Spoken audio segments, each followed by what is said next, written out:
Draft Chaff. Coming up this week, when the goal of your deck that you built and drafted this way is to make it to the late game, then you should play your games as though that's the point of the deck too. If you're sacrificing this dog to kill a vehicle, you are a bad person. The thing that felt like I was demoralizing my opponent the most was when I had an Elvish Refueler and a Scurryfoot.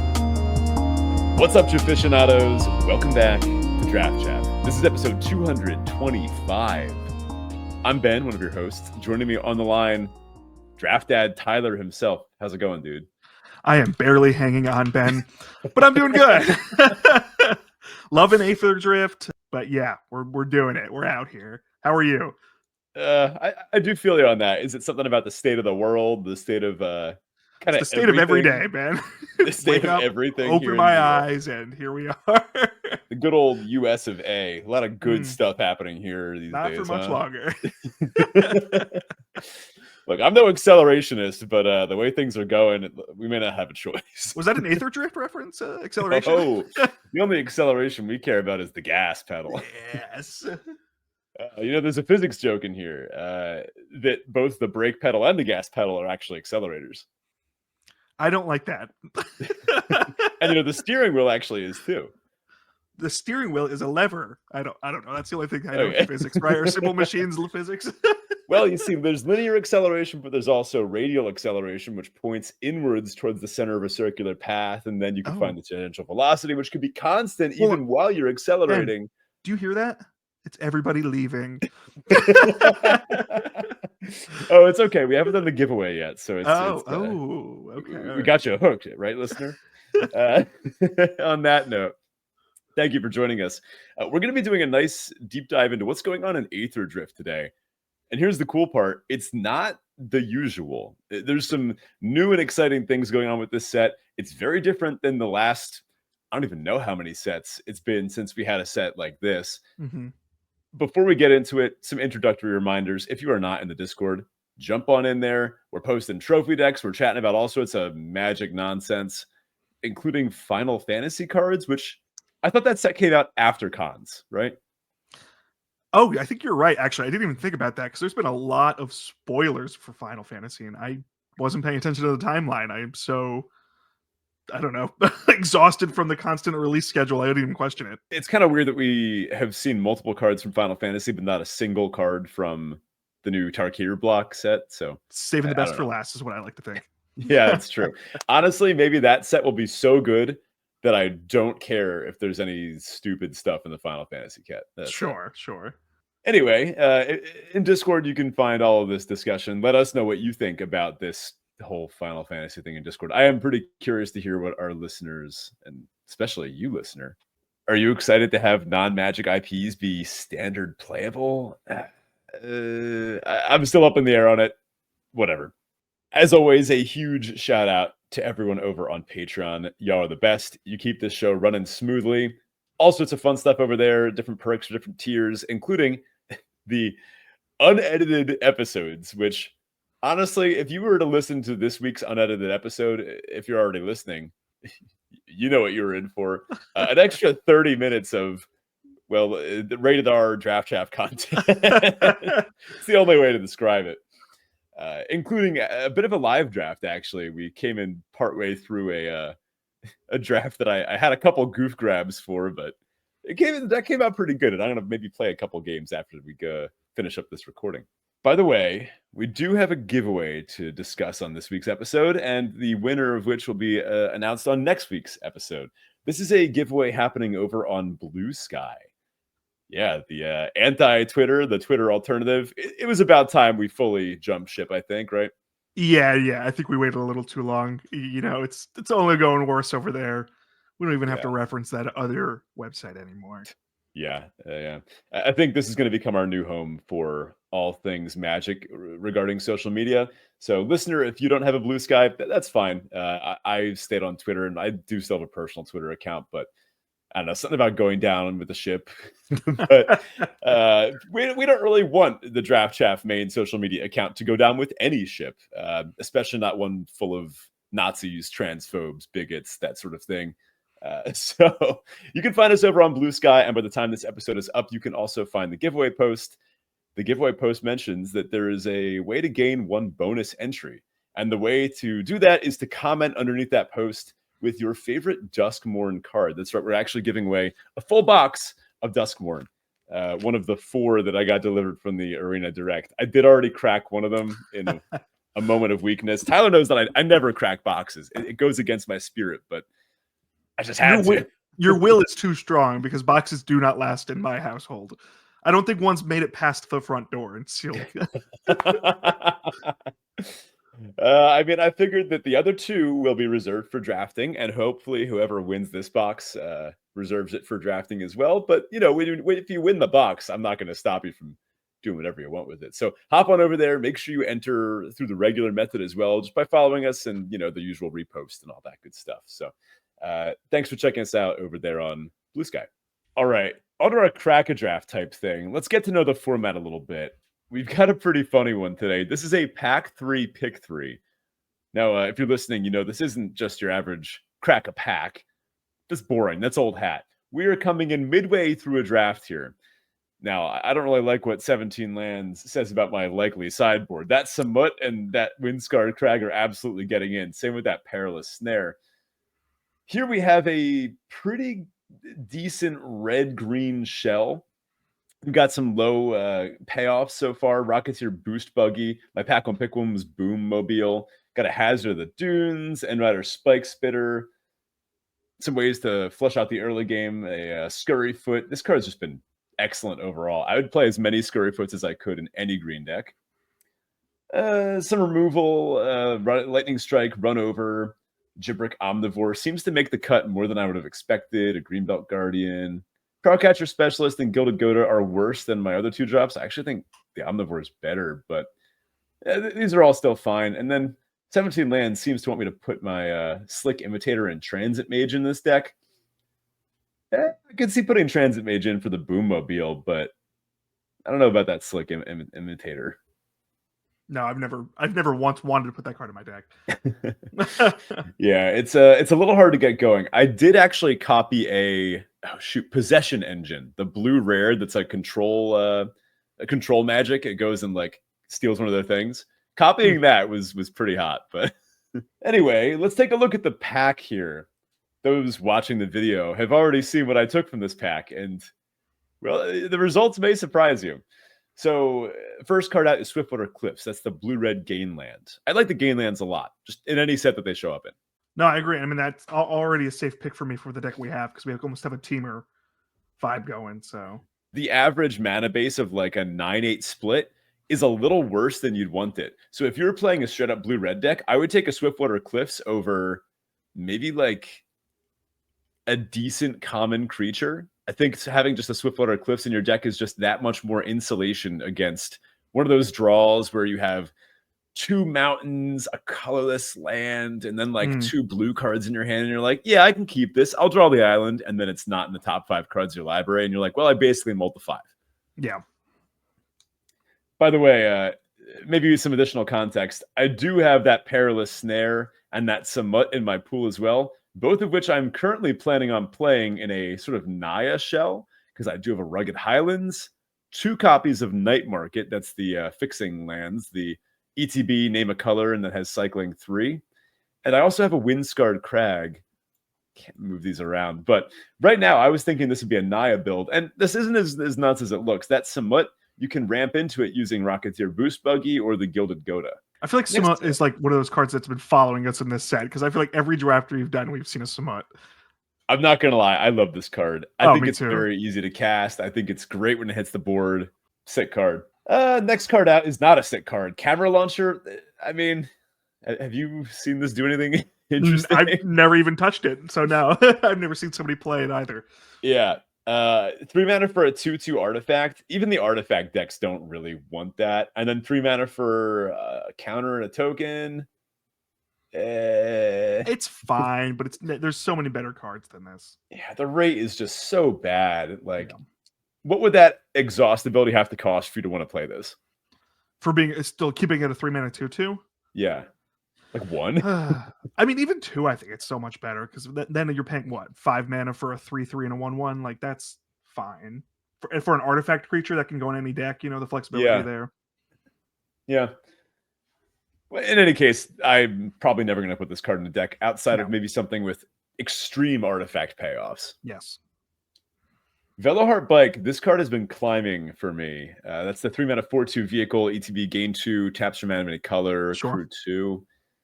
It It's turns out yeah. green No, I is mean, just good. it is. Yeah. I mean, I think the +2 is more relevant than I think we give it credit for, and especially if you're leaning to a 3-color deck, like you're thinking of playing Smote in this kind of really works out in that. They're pretty easy to pick up, but green is really deep. This set gets you from 3 mana to 5 mana pretty effectively. Mhm. Yeah, no real complaints about this one. Here's a decent kill spell, Crash and Burn. It's the 3 and red, destroy a vehicle or deal 6 to any target. Well, creature or planeswalker, not quite any target. That'd be great. Yeah. It's fine, you know. Yeah. It's like good red removal. I've seen people discussing whether Lightning Strike or this is better. This does kill the big green beefy guys that Lightning Strike just can't. And it has that upside of killing any vehicle. I still pick Lightning Strike over that. I feel like the flexibility, Lightning Strike, I don't know. Yeah, cost half as much, deals half the damage. It's about the same. Risky Shortcut. That's the 2 and a black sorcery, draw 2, each player loses 2. One of my goals to the format is to draw a game with this. Oh, but you're both at like 2 or 1 and he plays. Yeah. Okay. That'd be kind of funny, right? Yeah. I didn't think about that. Yeah. I also don't really know what's happening in the art here. Yeah, every time I look at the art here, I feel like we're on we were on Eldraine. Yeah, It definitely feels like an Eldraine card here. Feels like it should make a food rather than losing 2 life. Yes. Well, maybe that's what it is. It's like the food's being destroyed, so you don't get the option to. Oh, so it's like the opposite of. Well, then I wish it said lose 3, but maybe both that'd be too much. your opponent's a little too good. Yeah. Draw 2, bolt your opponent. Yeah. In any case, I haven't really tried this one out, but I could see how a black deck that doesn't have a ton of ways to use its mana in the late game could play a copy of this, and it would be fine. Sure. Yeah, it's good for the start your engines decks too. Yeah. I mean, the real purpose of that lose 2 is that, right? Oh, like 100%. Pinging them when maybe you can't attack. Maximum overdrive. I hate there's one of these cards in every set, and I hate losing to it every single time. Yeah. This is the one in the black. Put a counter on a thing. Death Touch indestructible. Black always has a trick that costs 2 mana that functionally does this, right? Yes. Takes a thing that was gonna die and makes it not die, or brings it back, right? Yeah. This one I do like.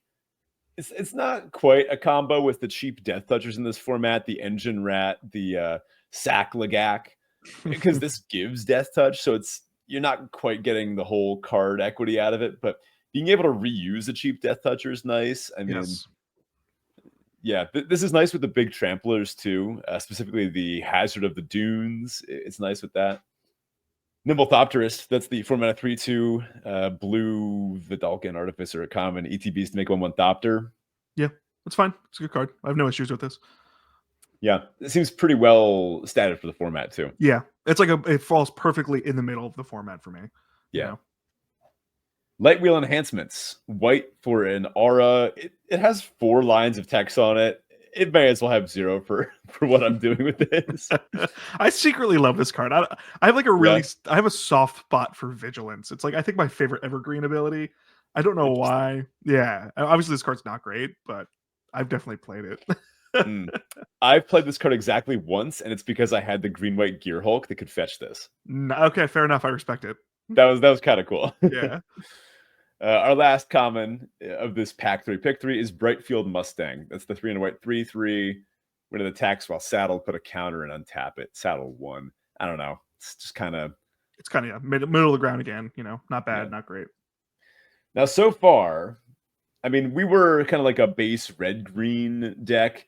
I know 17 lands is suggesting that we play blue, but I'm kind of pushing for this Naya splash for somewhat. And Perilous Snare. This card is messed up if you can get it going. Yeah. So we're building Naya. What are you taking out of this pack then?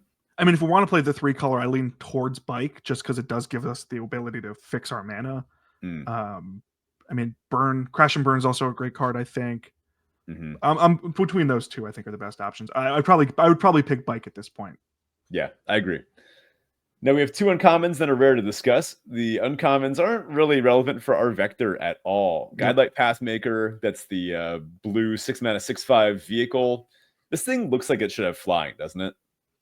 Yes, I agree. I didn't think about that, and now I'm mad about it. Thank you for that, Ben. It also looks like straight out of Star Wars, right? Well, that I was going to say, a lot of the cards in the set feel very Star Warsy to me. Crash Yeah. and Burn gives Star Wars vibes. Like, there's a lot of Star Wars vibe to me in this. This has Mad Max vibes to me. It looks like an Imperial shuttle being attacked by a Mad Max vehicle. Oh, shoot, you're totally right. Yeah. Maybe the Guidelight Pathmakers, like all of them have that Star Wars, like they're just droids, dude. They are. I mean, they literally are. What were we talking? Oh, Guidelight. I haven't been able to play Guidelight, but this is like the type of card that I love. I played somebody in pre-release who had Guidelight, and every time they would grab the Azorius Gear Hulk. I don't remember which one it is, but I was like, oh my god, this is like the worst thing because it guarantees like he might not be able to put it on the field, but like it's just another way to get it. Mm-hmm. Yeah, I did have a deck with two of these. Being able to chain them was kind of sick. That being said, I mean, we're obviously very far away from this. Oh, yeah. Now, Pit Automaton, that's 2 mana for a 0/4 defender at uncommon. It's a construct. I don't really... What's happening in the art here? Is it like on a lamppost or something? Am I missing something here? That's like the racetrack, right? And then...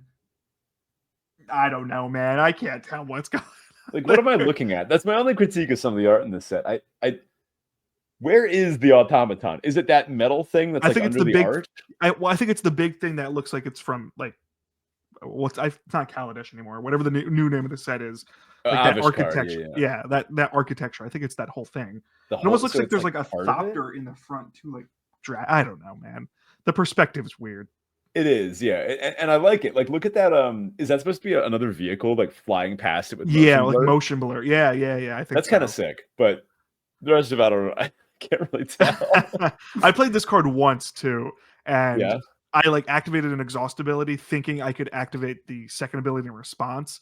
But you have to do that first. Oh, it's like a timing thing. Obviously, if I was in paper, I'd be like, "Oh, I meant to do this," but on Arena, it doesn't trigger right. You know what? I actually saw a video that Paul Chian uploaded. I've been watching his daily drafts, and he did that exact same thing, except with one of the loot abilities. I think he tried to ancestral himself and copy it, but he did the timing wrong. Yeah, it's just weird because usually you can respond to like an activation of an ability, but like this says next time, so the timing is wrong. And it's funny. There is that other card in this set, the Slick Imitator, which asks you to copy a spell that's already on the stack. Why not template the Pit Automaton the same way? That's what. Yeah, it's just confusing. I mean, reading the card explains the card, but I don't know. There should be like a natural flow to things. I agree. Another card that's obviously very far away from what we're doing. We do have a couple exhaust abilities. The Hazard of the Dunes, the Rocketeer Boost Buggy. But these cards are telling you to attack, and they have good amounts of power and toughness. And Scurry Foot. You don't need an 0/4 with those. No, this card's slow, and I don't think honestly you should pick it in any draft unless you're really deep into it. It was just me wanting to kind of experiment with the new cards. Mm-hmm. Now there's a rare in this pack. Some might call it Siege Rhino. You could also call it a Debris Beetle. That's the 4 mana 6/6. And when it ETBs, each opponent loses 3 life, and you gain 3 life. Siege Rhino. Dung rhinos, is where we're at here. If this was 2 green, I mean, it would be a joke of a pick, right? You would take this obviously over everything else in the pack. Oh, 2 green, yeah, of course, definitely 2 green, yeah. It's not quite 2 green. It's actually 2 green-black. And you picked it. Hear me out. Hear me out. Break it down for us. So with double Night Market and a Rugged Highlands and the Windscarred Crag, I've been trying to pay much more attention to the fixing and the amount of pips that I have in my deck and the amount of lands that I have that can tap for each color mana. Earlier in the draft, I picked up a Jungle Hollow as well. So that's the black-green gain land. With that jungle hollow, the 2 night markets, the Rocketeer Boost Buggy, and the Gilded Goda, that's 6 sources, right? In a perfect world, yes. At least. Plus, the Rugged Highlands means that I could maybe even afford to play less forests and mountains. So does the night markets. I can maybe sneak a swamp into here. Yeah. I mean, this is the sort of deck that would love to see a Veloheart Bike wheel I was or gonna maybe say, the a bike would be Pothole great. Mole. I slammed this Debris Beetle here because in Didn't even this think about it. format, not really. This was not a long pick. I just kind of smacked it. In this format, I truly 100% believe that you have the time and ability to splash bombs. Hmm. And this card is a bomb. I mean, it's a 4 mana 6/6 trampler that swings the life totals by 6 points. That's huge. I mean, if your opponent's at 3 life or less, this does just win the game. It does. So it bolts their face. And a 4 mana 6/6 trample vehicle with crew 2, this thing can block basically anything on the ground. There's not many creatures on the ground, especially on turn 4, that could attack through this. This thing buys you time. So sneaking in a night market on turn 1 or 2, sneaking in a jungle hollow, that's easy. So what did the final draft look like, Ben? I'm curious now. Absolutely. Is this a finished? Here's what the final deck looked like. I did end up picking up a Molt Tender, which acted as another source. Nice. Okay. So we had the Rocketeer Boost Buggy, the Molt Tender, the Gilded Goda. That's the 3. The Pothole Mole, that's not quite. Nice. That's like 3.2 or something. That Boommobile doesn't really fix for mana costs, at least. Yeah. And then I had the Thunderhead Gunner. That helps you rummage, find things. Sure. I love this card. Triple Night Market, Jungle Hollow, and I picked wow. up a Scoured Barrens. Look at this mana. I have everything I need. A lot of tap lands. It was a lot of tap lands, admittedly. This deck played out decently well. I felt very happy with this deck. I did pick up a couple losses because of just some variance. I had a couple rough 2-land hands, but ultimately, this deck, I think, is sort of what you want to be doing in this format. A nice green base. Yeah. And this one had a bit of an aggressive tilt to it with the green-red cards. But a green base, and then doing something in the mid to late game, something that's going to give you inevitability, but also stabilization, and something that's going to go over the top of what your opponent's trying to do. Yeah, it's interesting when a set slows down so much that you can kind of play around with your mana base a little more. Because we usually tend to stick to like, hey, pick 2 colors, try to stick to that. That's your safest option. But yeah, when you have time to fix your mana base during a game, it allows you to play bombs. Yeah, this is not Foundations. This is not Duskmorn. This is something new. And I think this is a great segue into our main topic for today, which is 3 ways to win more of your Aetherdrafts, which I think we can just call them that, right? I like you said it, it just sounded so natural. I didn't even question it. So I agree. Well, I think you called it that first, or one of us called it that by accident. And then I'll take the credit. You can give it to me. It's fine. Yeah. Let's say it was you. So I think decks like this are what I've been enjoying so far. Green base. This has been my favorite thing so far. I've tried other non-green decks.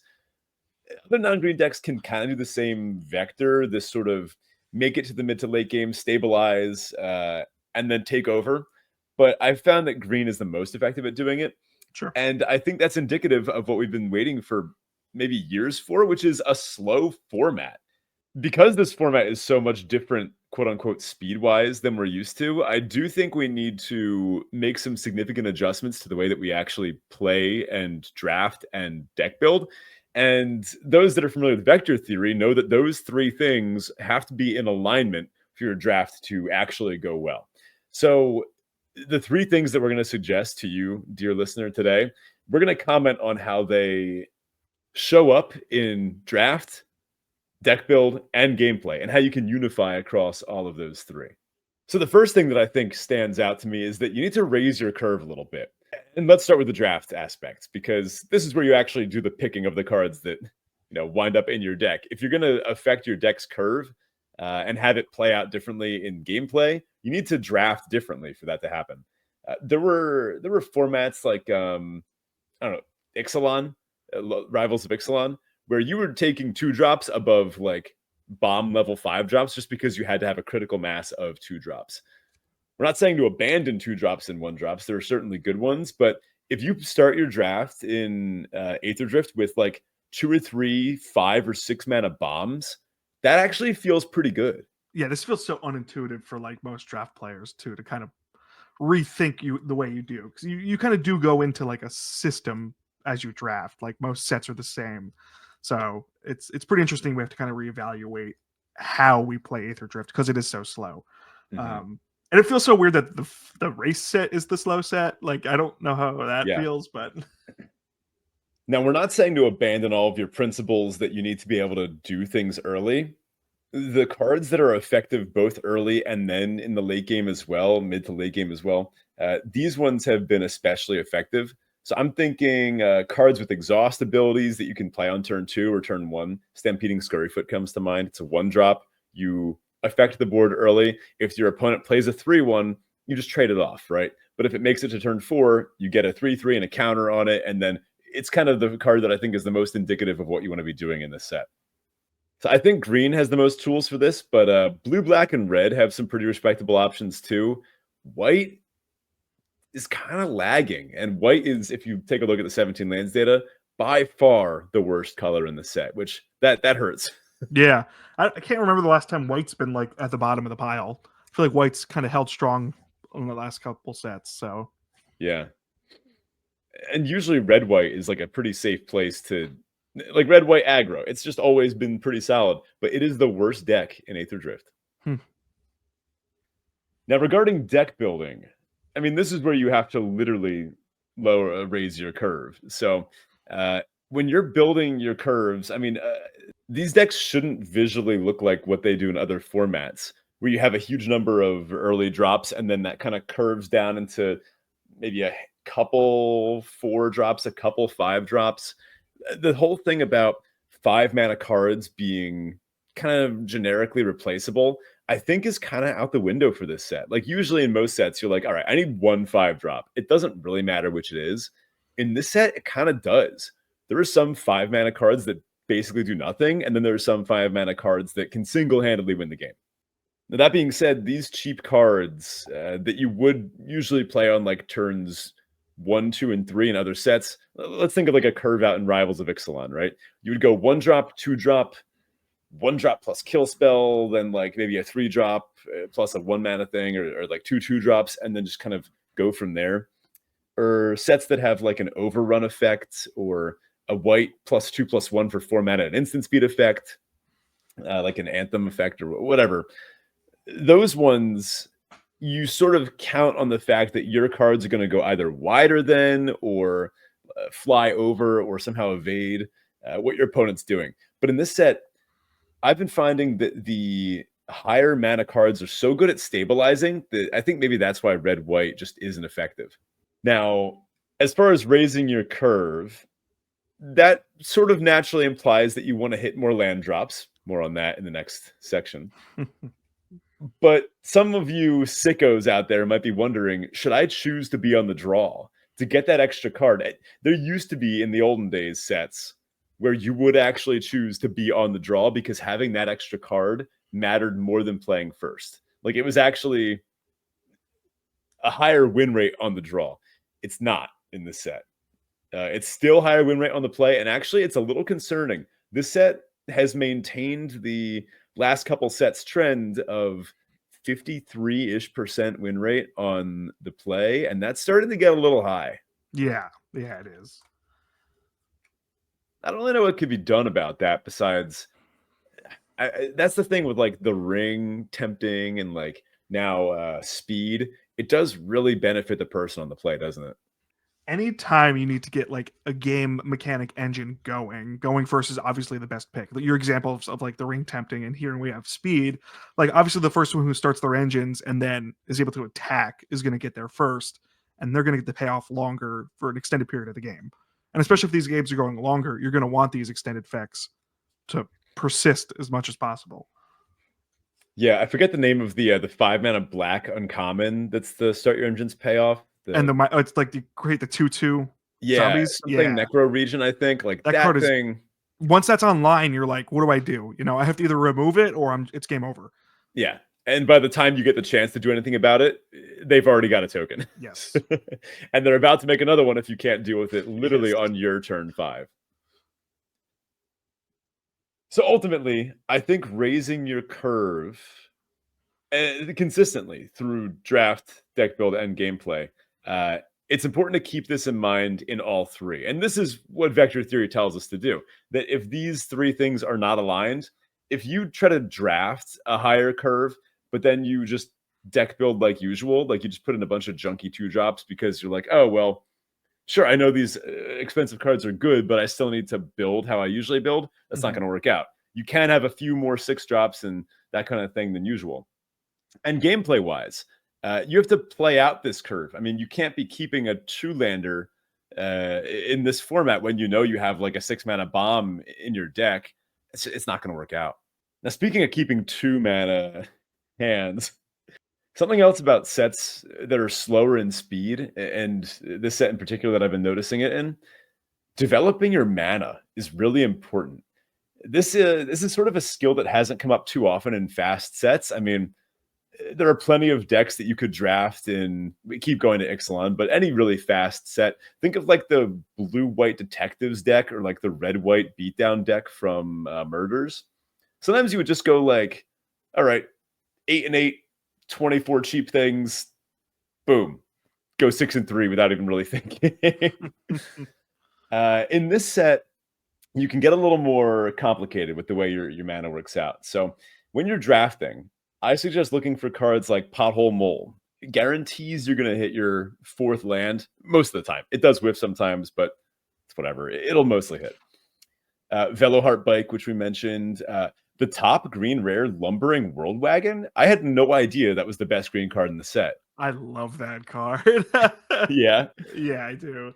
Yeah, it sounds like you've gotten the chance to either play with or against it. I haven't actually. Is it actually that good? I mean, I love it because it's just going to ETB and then you're going to get a land. And then whenever you crew it and attack, obviously it's a crew 4, so it's kind of hard to pull off. But every time it attacks, you're going to get another land. Wow. And I don't know. I just like this because it's fixing. You know, even if you just play it for 3 mana and grab a land, it's fine. Yeah. Huh. I mean, this is no Overlord of the Mistmoors, but or Overlord of the Hauntwoods. Is that the green one, right? Yeah. Duskborn had some crazy cards. But I'm really surprised to see that this is, I mean, the top of green, which does seem to be the best color in the set by far. Not a huge margin, but definitely a margin. And I think the speed of the set kind of tends to why World Wagon is so high up. Because you are kind of just, like you said, developing your board, and this is going to help you do that and make it to the late game by having the mana to kind of play the spells you need to play. Yeah. Yeah, a lot of these decks do wind up kind of mana hungry. If you're putting good 6-drops in your deck, yeah, you do need to get your 6th land in play. World Wagon does do that. By the way, I love this new 17 lands grades layout. It sort of makes a tier list out of it. It looks like the true best card in the set is Sabsunin Luxa Embodied, all the way at nearly a 70% game in hand win rate. Nearly, you could just say 69%, Ben. It's right there. What? So this gets clipped? No thank you. You can also see some slightly different ones. Some win rate and opening hand. Wow, Muyang Ling, Wind Rider, very strong for blue. Noticing Howl Squad Heavy is obviously better in your opening hand than any other time. Yep. All right, how about now? Sabsunin is at 69% in your opener. Wow, Lumbering World Wagon still at the top of the green pile, but now above 70%. And District Mascot, that's a little surprising. The dog that you sacrifice to kill your opponent's vehicle. Not very good flavor at all, right? No. If you're sacrificing this dog to kill a vehicle, you are a bad person. So it's not just those green cards that can guarantee that you're ramping. There are some slightly less effective ways to do it. I mean, think of treasure creators like the Rocketeer Boost Buggy, the Gilded Goda. Those cards can also sort of guarantee that you do make it to the mid to late game with your mana intact. And those ones, I find you can get them pretty late. The Gilded Goda is usually going around. I don't hate playing a copy or two of those in red-green in particular, where you do have those big green things like, I mean, the elephant or dinosaur in the room is Migrating Ketradon. It is the ultimate stabilizer. If you get that thing in play, you feel so good. I do also find that drafting fixing pretty highly too has been effective. Dual lands, night market. You saw how high I was in that Kraken draft where I had already taken that jungle hollow just because I saw it going around and I thought I might wind up with like a black splash for a good black green rare, like maybe a siege rhino, which it did come around, right? Now, as you're deck building, you have to mind your mana base. You don't want to get too greedy. You can't just play a 7-7-3 nonsense split if you're trying to do some splashing. That doesn't work.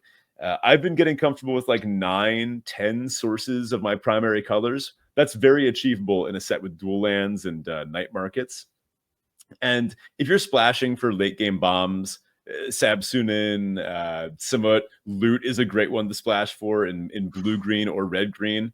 I try to get at least 4 sources of that single splash pip. That's when I start feeling pretty comfortable. Like it's basically free at that point.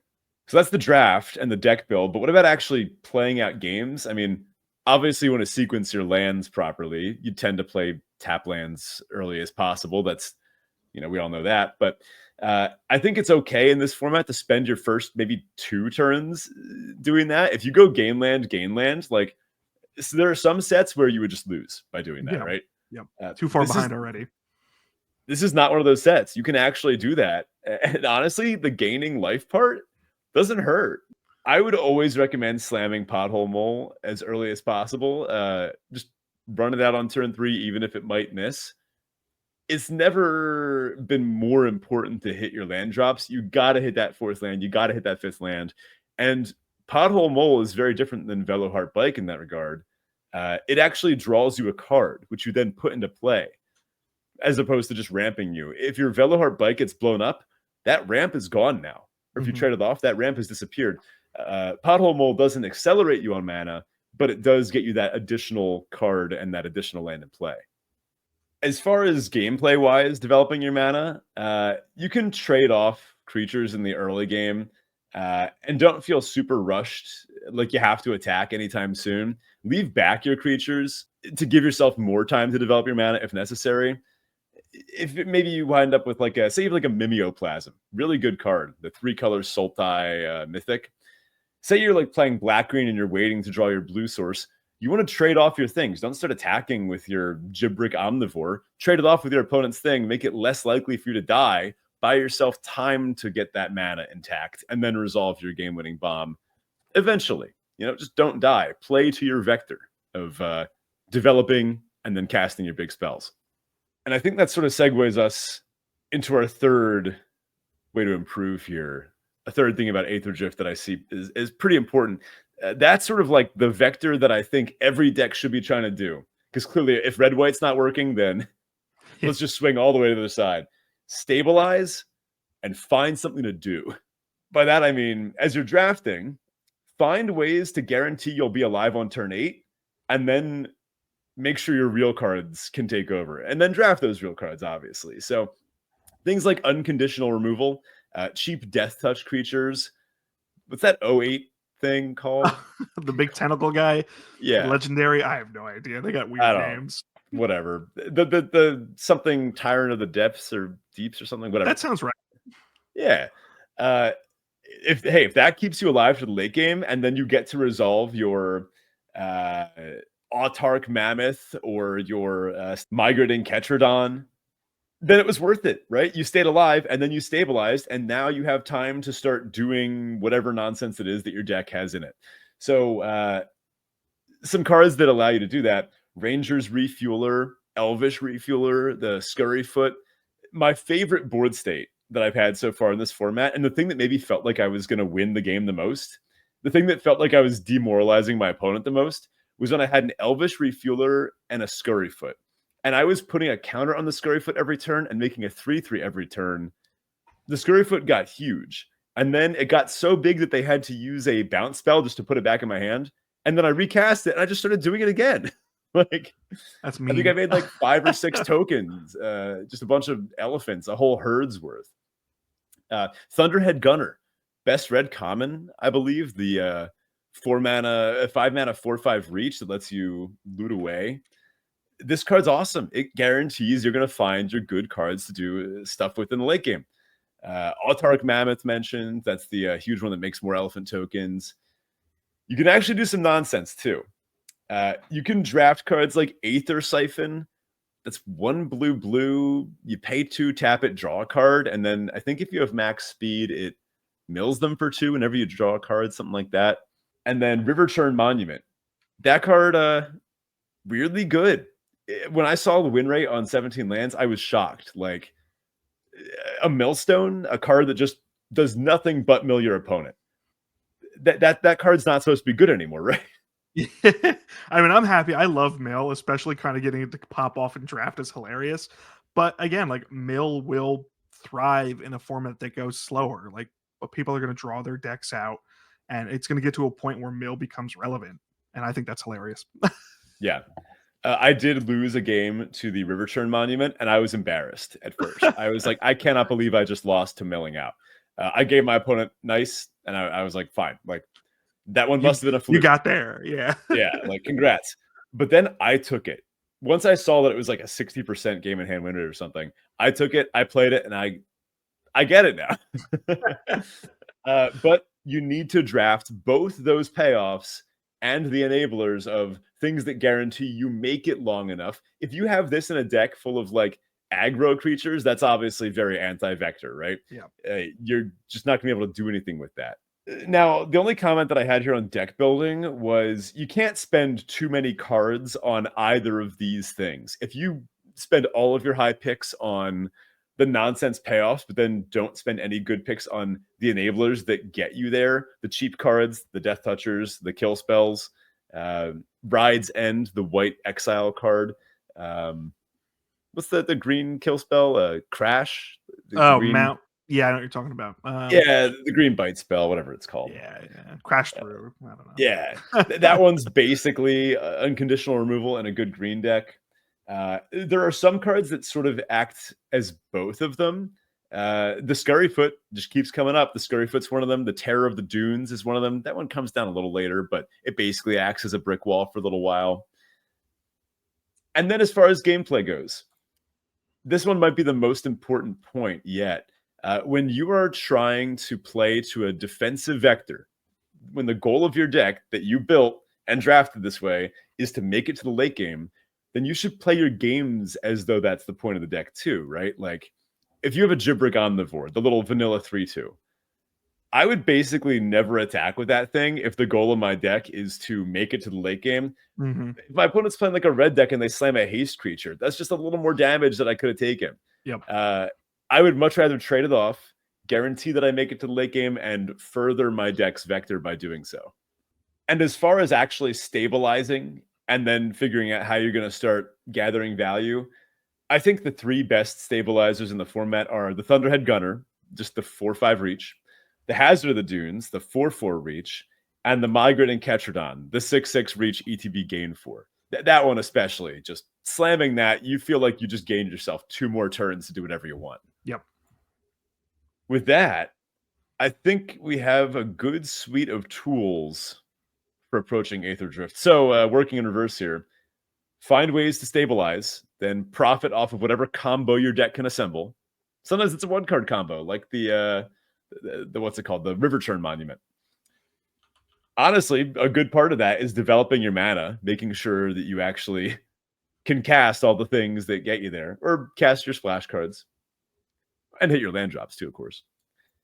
And then raise your curve up from what you're typically used to. This is not a 2-drop format.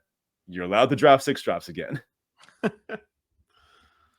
Hopefully that's some good advice. I've been following this advice, and I've been finding it's pretty effective. I was floating around 67% win rate in this format. Nice. Pretty happy with that. I've trophied around a third of my drafts, so I kind of missed this. And you won an RCQ with this, so you are an expert on the field, I guess. I don't know if I can call myself an expert yet, but I am loving this, and honestly, I am stoked for that collector booster box arena direct this weekend. So very nice. That actually does segue us into our Teferi Tibble, where we're going to chat about a high and a low this week. I already said one of my Teferis. I may as well just Sure, yeah. Finish it out, Ben. Let's hear Yeah, finish it out. it. So the one is the collector booster box Arena Direct. I love Arena Directs. I'm doing better at not dumping money into them. It's Now hard. that I actually have boxes sort of piling up, I don't feel like I need to anymore. But the fact that these are collector booster boxes, serialized cards, ooh. I know, it's crazy. Yeah. I'm shocked they did it. I mean, I'm impressed. Yeah, what happened? Did they make too many of them? Are they not selling well? Like, Probably. yeah. Got to make room for Final Fantasy. Yeah, they got to clear out the warehouses. They did this once before with like the festival in the boxes for one of the Magic Cons. Oh yeah, yeah. That one was kind of cool. I honestly don't think this set's selling too hot. So in my opinion, I think it makes sense. They're trying to offload some stock. Yeah. This happens to be my birthday weekend coming up, so I have a birthday plan that I've been stoked for a long time. I'm doing a full Lord of the Rings marathon. Extended cut. Extended cut. Okay, all right. It's gonna take all day.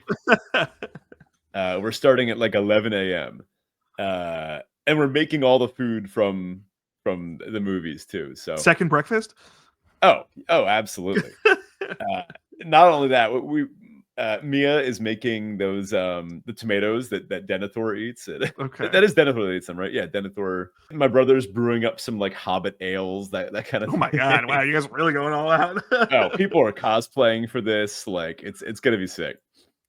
My Tybalt, I actually I got a kind of gnarly burn yesterday. Gnarly what? Burn? A burn. Yeah, I burned myself. I was like, and I very rarely burn myself because I very rarely bake, but I was baking some chicken and I took a sheet pan out of the oven and I burnt my arm, and it's hold on, man. It's not looking great, but I don't know you about got one too? Scars. Okay, so not to like hijack your Tybalt here. No, go like, right ahead. I cook a lot and I have so many burn marks on my arms from those. I have one on my stomach because I took a sheet pan out without like a shirt against your on. stomach. Oh my god. Yeah. I hope you're doing okay though, man. I hope it's not too bad. I've been putting aloe on it. I think I'll have to amputate soon, but yeah, I think I'll live. But it's kind of funny. It's just something that I've never really had happen to me before, and I'm like, it'll leave a scar. It'll be there for literally cooked. Right? I mean, it's a pretty cool spot to have a scar, I guess, but it's just not a very good story about it. I was cooking chicken. That's all. You can make up a story. Let's make something up. Yeah, I got attacked by a metal pan. A metal pan, a sheet pan. What's up with you, dude? Teferi, I joined the book club at my work, which has been nice. We had we had a first meeting today. We read a book called God of the Woods by Liz Moore. It's like a murder mystery type thing that takes place in the 70s in the Adirondacks. It was interesting, but it was kind of nice to kind of meet some new coworkers. You know, I was the only man in the group, which felt a little weird, but there's free pizza, so I wasn't too upset about it. This sounds like strict upside to me. I mean, it was good though. I had a good time. Tybalt, if you're from the New Jersey area, you will know about the pothole on Route 80, or not pothole. It is a sinkhole. A sinkhole? Are you not aware of this, Ben? We live relatively close together. One side of the highway is just shut down. So my commute home and to work has been doubled this last week. And I'm looking at a picture right now. It is exhausting. So there used to be like these mines under the highway. And I guess the earthquake that happened this year, like mine shafts. Oh, you meant the exploding. No, not like those types of mines. Oh my god, it's just a huge hole in the middle of the road. Am I looking at the right thing? In the middle of the highway. So on I-80 eastbound is shut down permanently. So it is fun to commute to work. I'm looking at the picture of this right now. This just looks stupid. Like, Ben, pull up a picture. Show the people. No, the headline here is "People are really aggravated," quote end quote. But the worst part is this is the second time it happened. Like 2 months ago, this happened once. They fixed it, and now we're back here again. So thank you, New Jersey Department of Transportation. This is what all my toll money is going to. This? It's terrifying, dude. Like, imagine just driving. Oh, or is it this? That might be the new one because there's been two. Oh my god. Yeah, this also says I-80. Yeah, no, they were both in the same area on I-80, like right next to each other. Wow. Well, neither of these looks good. Although this one is kind of in the, it's on the I like side how of the the road. guardrail kind of just exists The still. Like, guardrail's going over top it's of like it. clipping out Yeah. in a video game. Oh man. I mean, this looks. If you were to pull over because your car had like a flat tire and then you just go straight into this, that'd be kind of funny. But this, I mean, this is egregious. This is just unusable. Yeah, it's been exhausting. My commute went from 30 minutes to about an hour. Oh So, my god, that sucks, dude. That's it. That's my week. Well, listener, let us know how your week is going in Discord. Hop in there, tell us everything you think so far about Aetherdrift. We've been having a lot of fun with it. I think this set might it's gonna have a special place in my heart for at least a couple of reasons. It being a slower set, I didn't realize how much I'd miss this kind of thing. Do go give us a follow and retweet and all that over on Blue Sky. Make sure you have entered the giveaway. And patrons, we thank you again. As always, if you're interested in supporting the show, check us out over on Patreon. And you can see the whole unedited episode of the show for this week. Get access to it typically a little early, although this week we're recording a little different time than usual. So thanks, and happy drafting. Quick sign off here. Did you see the Avatar news from today? My friend sent me something. Like, I didn't look into it yet. It's a prequel, right? Or is it a sequel? It's a sequel. It's a sequel. So is it an earthbending? It is. Post so after Kiora? Okay. Yeah. Korra. So it sounds like there's not a lot. They gave us like 2 sentences or something. And actually, I was seeing conflicting information. My friend said something about twins. I don't know. Yeah. Yeah, okay. So I saw one website that said one of the twins becomes the Avatar and the other is just kind of like whatever. I saw another website. Yeah, well, yeah. I actually kind of like this aspect more. I saw another website that said that they would both be the Avatar. Like full Avatar, or they're both like half Avatar. Like what if like one twin only gets like earth and fire, water. Yeah, earth and air. Yeah. Oh, earth and air, that would be better. Yeah, the split. Yeah. And like in their Avatar state, they like Dragon Ball Z fuse. Yeah. The crystal gems or something. Yeah, it's even better. Yeah. So the synopsis of the plot said something kind of weird. It said something about, I mean, they're the next incarnation after Korra, of course. So Korra is dead and so gone. We like in modern times then? I don't know. I mean, they progressed pretty quickly from sort of like feudal era to like the roaring 20s, industrial, like whatever Korra is. But it sounds like in the universe of these twins, everything like civilization has collapsed and there's like energy storms everywhere or like element storms everywhere. Yeah, sounds like modern life. Yeah.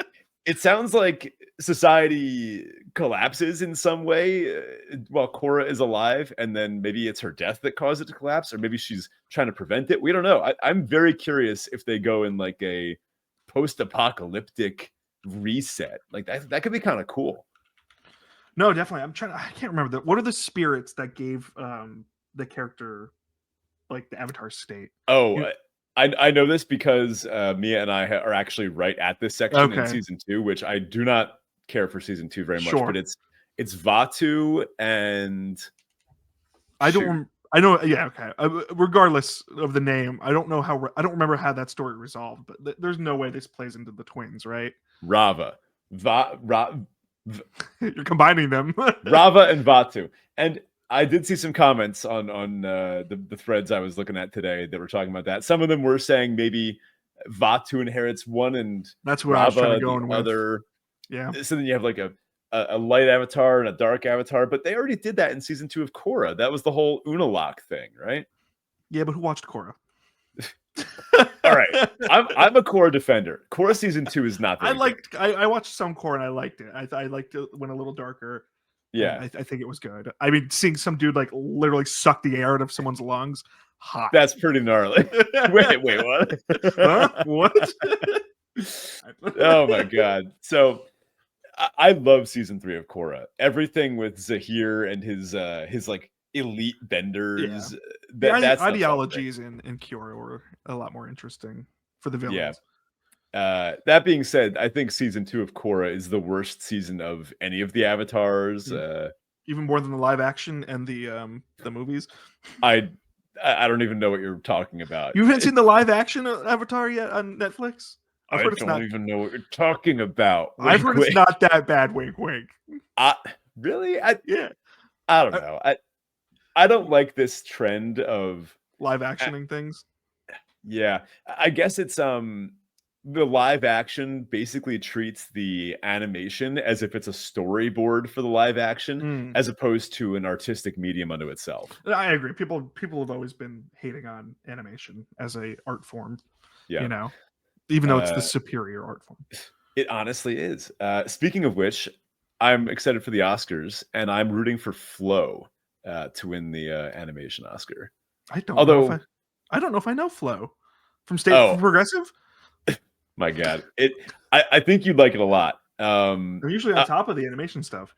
I'm also pulling for Wild Robot. I wouldn't hate if that wins some. What I expected to win. Yeah, I've never seen Flow before. Is this a cat underwater? It's actually, so when I sat down to watch Wild Robot, I was hoping it would be silent. Maybe not silent per se, but like dialogue free. Yeah, no talking animals. You know how I feel about talking animals. But it wasn't, and I actually really liked what they did with it. I thought the voice acting was good, but I was a little distracted when like Mark Hamill came in and Matty Berry came in, and I was like, okay, I get it. You hired the big names. Yeah. But Flow it's just animal noises and like environmental sounds. And that's that's what I wanted the whole time. I don't know. The screen caps that I'm seeing from Flow look like a PS2 game. It's like one of the first Latvian films to really break into this sort of global appeal. It's apparently been really good for like the Latvian film industry, which I think is pretty sick. Good for that. Yeah. Other Oscar things I'm pulling for. I'm still pissed about challengers not getting any nominations at all. Dune 2 got snubbed on a lot of categories that I think it should have probably won. But I think The Brutalist, that's going to be up there for me. I know you don't watch a lot of movies, but I'm just rambling at this point. I'm still looking at pictures of Flow. There's a secretary bird in one of the scenes. I'm already There's a secretary bird. There's a capybara involved. Yeah, there's some good stuff going on. All right, I'll check it out. It's fine. You got me.